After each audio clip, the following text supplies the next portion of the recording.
dentist appointment is gutom na ako, mga alas 4 na siguro ako natapos kasi meron pang isang customer o meron pang isang patient na ginawa.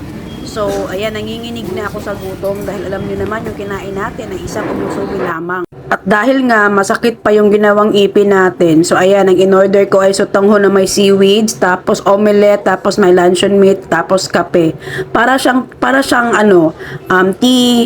tea set nila diyan sa Yoshinoya.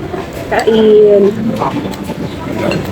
Early dinner ako kasi gutom na gutom talaga ako. Dahil ako nagpa-install ng bakod sa ngipin ko at sakit pa siya, kaya noodles muna tayo.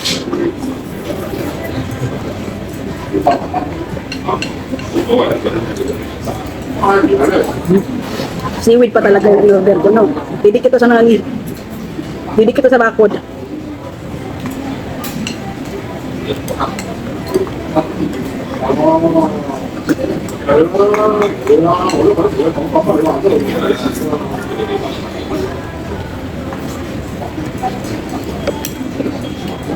Kailangan ko lang ipa-adjust after 3 weeks, tapos bago ito umuwi, ipa-adjust na naman para naman mas mabilis siyang umayos. So ayan, meron pala tayong kape dito.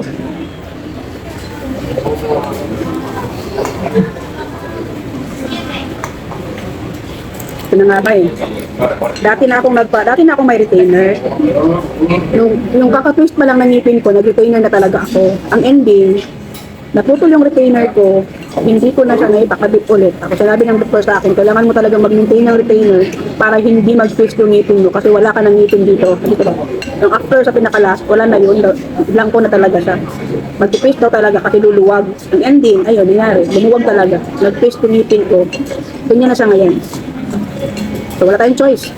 Pabalik ulit. Ayoko pa naman ito kasi lalo akong nabubulol o lalo akong kung sa Bisaya, payungit ba? Payungit kung sa, pero wala akong choice, sige na lang.